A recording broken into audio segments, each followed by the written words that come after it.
Eh, Banyak Mbak Mona dari kita itu penasaran Ya, bahwa ternyata tanggal lahir itu bukan sekedar tanggal lahir aja, ya, tapi ada satu paket lengkap, waktu, hari, posisi bintang, sampai misi yang dibawa di dalam kehidupan ini kan Mbak. Itu kan sering kita bicarakan kan ya, dalam beberapa podcast gitu.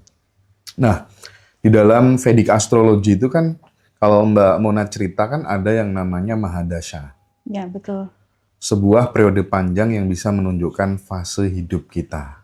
Kapan betul, naik, betul. kapan harus, bukan turun sih, Buk, tapi bersabar gitu ya. ya, ya, Bahkan kapan panen gitu. iya, Nah, iya, kan pasti ada sesuatu yang sebenarnya tidak kita inginkan terjadi. betul. Mungkin Mbak Mona bisa memberikan perspektifnya secara lebih komprehensif gitu ya, sehingga itu jadi knowledge dan jadi bahan perenungan, kontemplasi buat teman-teman untuk menjalani kehidupan gitu. Oke, Monggo baik. Mbak Mona. Jadi ini saya akan mulai menjelaskan dari awalnya biar penonton juga nggak bingung ya, Mas. Iya, iya. Gitu. Jadi Vedic itu bukan hanya astrologi. Ini dari sastra Weda itu Vedic ilmu ini itu dulunya namanya Jyotis. Jyotis artinya ilmu cahaya. Jadi emang benar di situ dari Vedic sendiri tanggal lahir, jam. Kalau di map, Mas bisa bayangkan Google Map. Nah, ini yang saya pelajari. Tidak hanya rute, tapi timing ya. Di bercat itu rutenya yang saya jabarkan. Kalau perkara timing, ini di Mahadasa namanya. Maha itu besar, dasa itu period. Jadi period besar dalam hidup kita. Hidup kita itu ada episodenya. Bayangkan kita main film yang panjang tapi terpotong episode. 9 graha, 9 planet. Ya, ada Mahadasa matahari, Mahadasa Venus, bulan, dan seterusnya sampai 9. Dan itu dikupas lagi ke dalam setiap Mahadasanya. Contoh, Mahadasa Jupiter itu totalnya 19 tahun. Saturnus Mahadasa ini sulit, tapi tergantung kalau karma past life kita bagus, ini akan jadi kesuksesan yang tidak tertandingi. Artinya beda orang beda cerita. Beda, Mas. Itu kenapa Mahadasa sama, cara kerjanya seperti bercat. Tidak bisa instan, saya harus kuliti satu persatu dari zodiak dan penempatan rumahnya untuk hasilnya.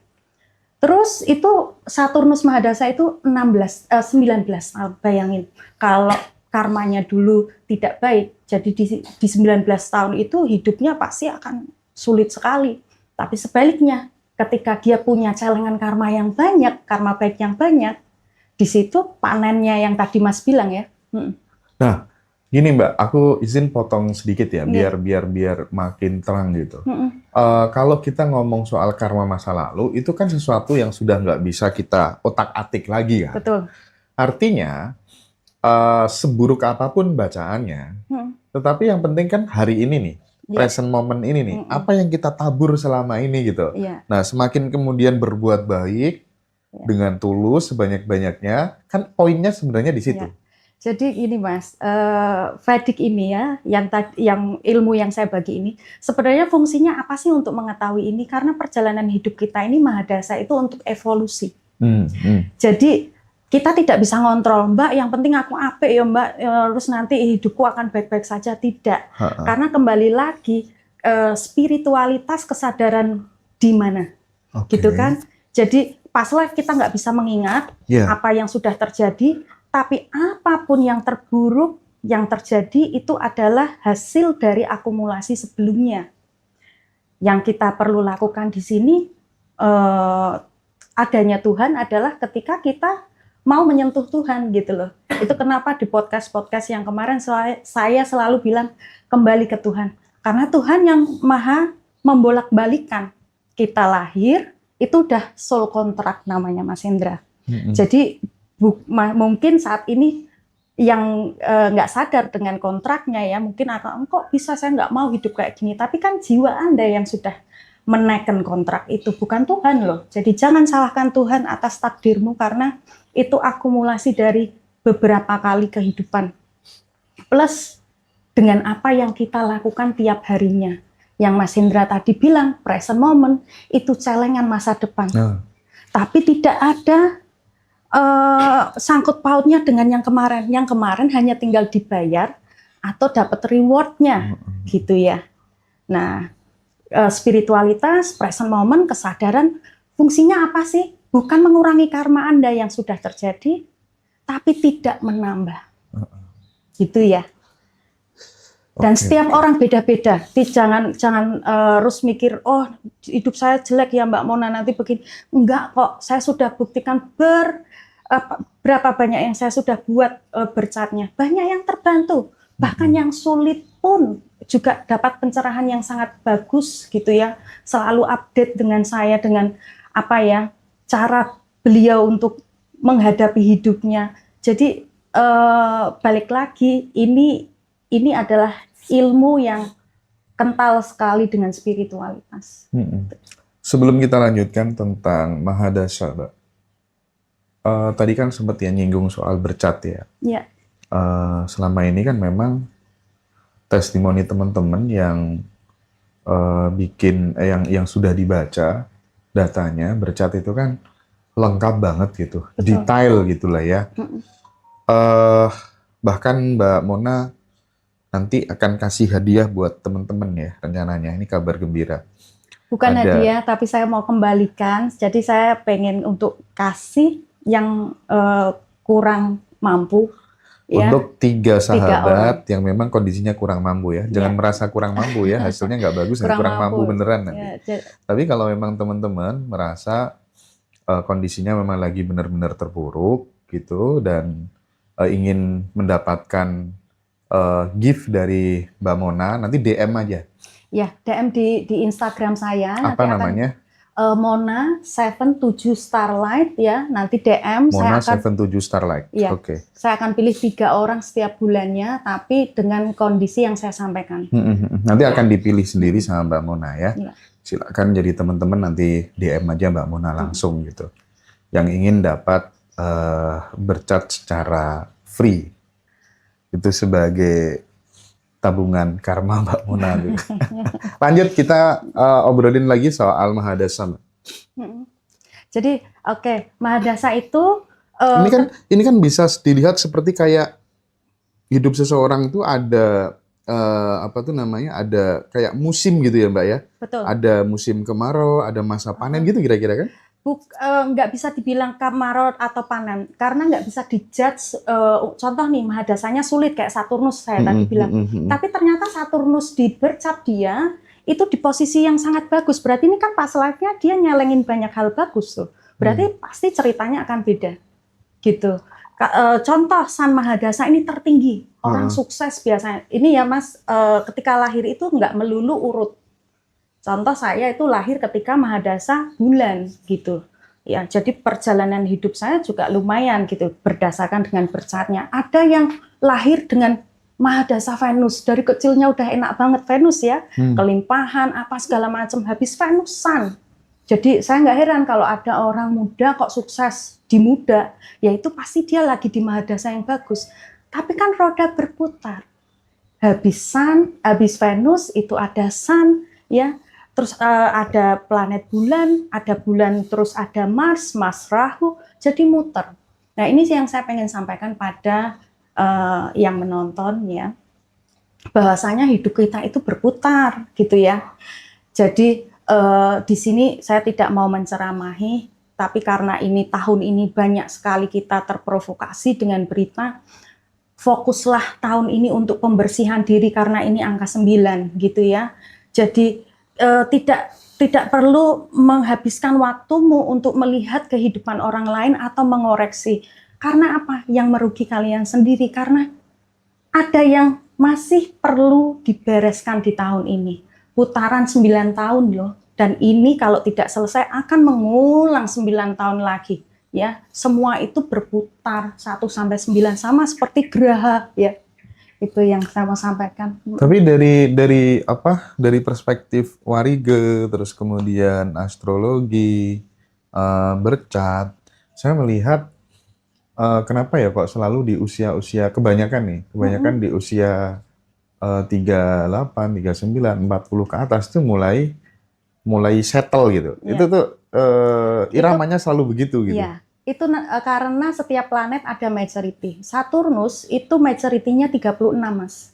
Jadi ketika 36 tahun, ini tidak semua orang ya, akan saya kembalikan lagi, tidak semua orang, hanya orang-orang yang punya Saturnus yang kuat di chart-nya, ini akan ada namanya transformasi yang luar biasa. Jadi secara spiritual, cara berpikir, karir, apapun itu akan diarahkan sesuai dengan jalan karmanya, gitu ya. Contoh saya umur 36, mulai fokus di dunia servis. Dulu saya nggak di sini gitu ya. Tapi setelah saya pelajari bercat saya, ya memang ini arahnya. Awalnya nggak enak banget Mas Hendra, hancur semua gitu ya. Tapi setelah saya jalan, lihat ke belakang, ya memang itu memang harus terjadi untuk evolusi saya gitu. Jangan gini ya, ini bukan untuk ketakutan, bukan untuk kekhawatiran, ini pembelajaran. Jadi ketika kita memahami periode dan perjalanan hidup kita, yang diuntungkan kita kok. Hidup itu uang sakunya cuma satu, ilmu. Ya, jadi kalau kita punya ilmu, insya Allah ya akan aman. Bukan uang, bukan harta, bukan ini ya. Karena reinkarnasi ini adalah perjalanan karma yang harus dilalui gitu. Nah, bisa nggak Mbak dicontohkan gitu? Misalnya ada tanggal lahir tertentu. Biasanya kalau Mbak Mona kan tidak hanya tanggal lahir ya. Kalau Mahadasa saya butuh jam persis, tidak boleh kira-kira. Kalau di bercat saya masih bisa bantu. Jadi nanti yang mau konsultasi Mahadasa bisa, tapi syaratnya harus jamnya persis. Ya, karena ini timing. Kalau timing, saya kan nanti akan membelah-belah tuh dari tanggal berapa, tahun berapa sampai tahun berapa. Nanti saya akan tulis tidak hanya indikatornya, tapi juga remedinya di situ. Jadi ini hebatnya Jyotish ya, ilmu cahaya loh, ini bukan ilmu kegelapan gitu ya. Jadi ada solusi dalam setiap perjalanannya. Kontak konsultasinya di bio TikTok ada. Teman-teman tinggal chat aja. Atau di kolom deskripsi Ngadiroso itu ada yang tanya. Jadi, servisnya itu ada 3. Yang pertama ada bercat, tuh paket komplit sih. Itu recommended banget. Yang kedua ada live pad. Yang ketiga sekarang ada Mahadasa. Teman-teman bisa konsultasi untuk... Mahadasa nanti akan dapat PDF seperti bercat, Mas. Karena ini panjang. Ya, dijelasin nggak? Tidak. Kalau Mahadasa enggak? Kalau Mahadasa tidak, karena ini kan timing. Tapi di situ komplit informasi yang akan saya sampaikan. Ya. Oke. Bisa dicek nggak? Saya misalnya spill gitu, bisa nggak? Atau mungkin teman-teman satu contoh. Jadi kalau Mahadasa kan butuh jamnya. Jadi kalau ada jamnya saya bisa cek. Tapi untuk cek precisely-nya karma yang harus mereka jalani itu saya harus buka bercat. Tapi kalau hanya untuk kisi-kisi, kayak tadi Mas Hendra sedang di Mahadasa apa, dari tahun berapa sampai berapa, Mas Hendra tadi bilang benar Mbak gitu ya. Dan itu kebelah lagi 9, dibagi 9 putaran lagi. Iya teman-teman, benar di bio ya konsultasinya. Silakan. Nah, oke deh, kita lanjutin deh ya.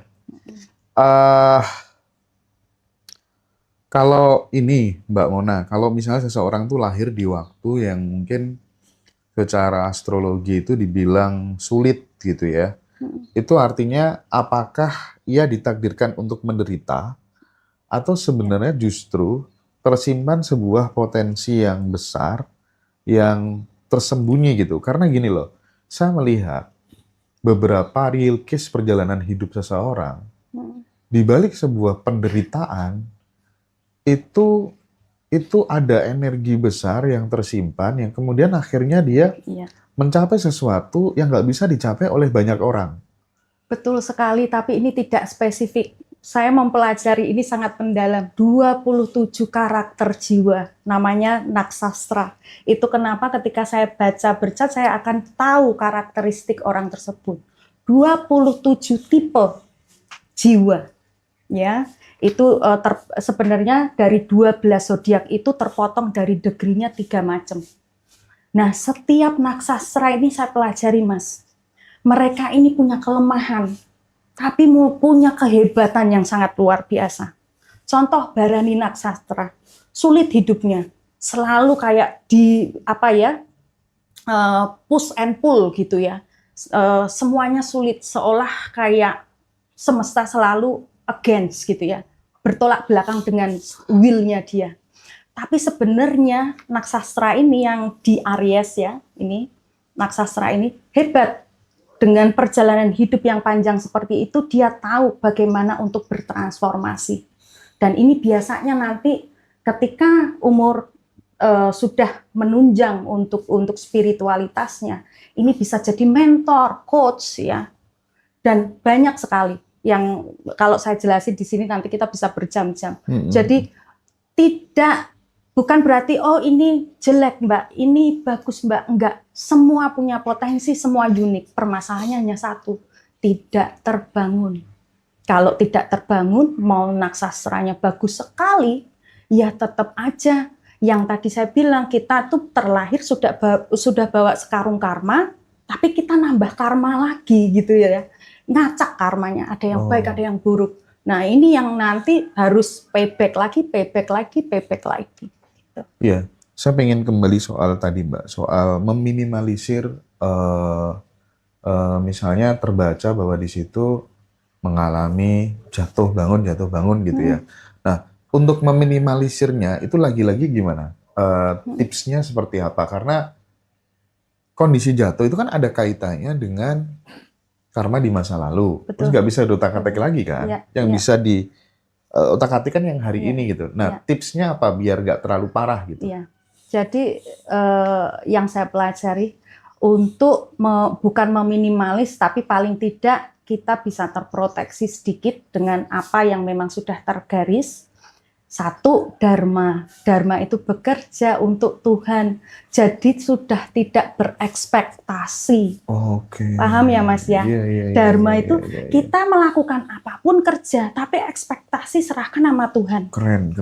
Jadi saya itu tiap hari doa saya, Tuhan saya serahkan rezeki saya, karir saya, segala sesuatunya ke Tuhan. Jadi ketika saya dapat hadangan, saya tidak marah. Saya ya udah enggak apa-apa. Memang ini ya harus dijalani. Sudah tidak saya ambil secara personal. Kalau kita melakukan secara ego, otomatis ketika dihadang kita akan marah, gitu ya. Terus kedua, ini pasti adalah karma baik. Karma baik itu tidak dengan hanya manusia loh, gitu ya. Di Vedic itu bahkan dengan animal, dengan hewan, dengan tumbuhan, itu tuh juga karma juga. Kita bisa membayar karma ini kepada mereka. Kalau untuk manusianya, ya karma dengan manusianya, jangan jauh-jauh dulu. Saya selalu bilang, lingkaran kecilmu dulu, baru lingkaran besar. Dalam arti keluarga dekatmu dulu, karma baik dulu. Berikan unconditional love dulu sama mereka. Karena yang bisa, intinya tuh jiwa itu yang murni, itu unconditional love ya Mas ya. Sudah tidak love lagi, tapi unconditional love. Cinta tak bersyarat gitu. Bisa nggak sekarang pertanyaannya dalam diri kita? Kita mencintai sesuatu tanpa syarat, tanpa ekspektasi, ya gitu. Oke. All in di situ ya? Iya, oke. Nanti teman-teman ada segmen sendiri untuk konsultasi ya. Silakan nanti sebutin aja tanggal lahir sama jam lahirnya gitu. Ya. Yang khususnya yang benar-benar butuh ya. Sekarang gini Mbak, ini kan udah masuk bulan September nih, beberapa hari lagi. Iya. Kalau melihat peta langit dan bulan di September nanti, kira-kira ada energi apa yang akan mempengaruhi kita semua secara kolektif gitu Mbak Mona? Iya. Oke, saya mau dulu Mas Hendra kalau nggak salah pernah tanya saya, Mbak Mona kok bisa sih transit planet itu mempengaruhi hidup kita gitu ya? Saya jawab. Jadi hidup kita itu sebenarnya kalau di spiritual yang di ilmu-ilmu yang lain juga mengatakan kita ini adalah energi ya. Dari apapun ini ada bagian dari diri kita. Diri kita ini juga ada Tuhan itu bagian dari diri kita juga. termasuk planet ini, 9 graha ada dalam diri kita. Jadi karakter kita akan berubah sesuai mahadasanya ya Mas juga ya. Nah ini ada dalam diri kita. Ketika planet ini transit posisinya berpindah, pasti akan mempengaruhi yang di dalam pikiran kita. Contoh kecil, bulan itu transit 2,5 hari. Pikiran kita itu mikir satu hal yang sama maksimal 3 hari. Setelah itu pasti ganti. Kenapa? Karena zodiaknya udah ganti. Jadi kalau sekarang lagi galau, ditanya sama diri sendiri galaunya udah berapa hari. Kalau baru sehari ya tunggu 2 hari, baru nanti akan bisa ganti tema pikiran itu. Ya. Terus untuk zodiak yang punya ascendant atau moon, sun, Leo dan Aquarius, saya mau bahas ini ya. Kalian berdua ini punya potensi melakukan kesalahan. Kenapa? Karena Rahu di Aquarius, Ketu di Leo. Ketu itu orang yang punya power, biasanya 1 orang. Rahu itu massa, publik, ya, Aquarius. Nah, Mbak Mona, kalau Rahu dan Ketu ini, Mbak, perang. Siapa yang akan menang? Pasti Rahu. Kenapa, Mbak Mona? Karena masa depan. Ketu tidak bisa loncat ke masa depan. Tapi jangan salah, Rahu ini yang membuat kita bereinkarnasi. Kesalahan masa depan itu miliknya Rahu. Jadi saya sarankan untuk self-awareness, kesadaran untuk Aquarius dan Leo yang punya moon atau ascendant, bisa dicek nanti. Banyak kok online Vedic astrologi, masukin datanya nanti akan keluar sendiri. Lihat di D1 ascendant kalian apa, moon sign apa. Ketika tadi yang saya sampaikan, jangan terpancing emosi. Ini adalah kesemuan. Kemenangan kalian di tahun ini tidak akan mutlak karena ini end. Tidak akan long lasting. Tidak akan long lasting. Dan Rahu ini akan selesai transit nanti akhir Desember 2026. Setelah itu mundur di Capricorn. Beda loh skenarionya, jadi jangan pede dengan apa yang kalian pikir ini benar dan salah. Dan saya bahas sebelumnya, kita akan sering dipropaganda oleh media dan publik. Tolong jangan habiskan energi kalian untuk di situ. Kita secara pribadi punya PR sendiri, masing-masing. Kalau energi habis untuk fokus yang di sana ya, akhirnya kita jadi Rahu Aquarius, ya, yang tadi saya bilang. Ini hanya akan menambah kesalahanmu masa depan, gitu. Oke. Nah, kan semenjak Mbak Mona masuk Ngaji Roso, ya, itu kan teman-teman ratusan lebih gitu ya, yang sudah konsultasi bercat di dirimu kan. Betul. Nah, yang jadi persoalan, ketika kemudian menghadapi orang yang melihat bahwa peta kelahiran itu dijadikan sebagai sebuah vonis, tapi bukan dijadikan sebagai navigasi untuk hidup. Pesannya Mbak Mona apa buat teman-teman? Alhamdulillah saya tidak pernah mendapatkan respon ini dari yang sudah menerima bercat.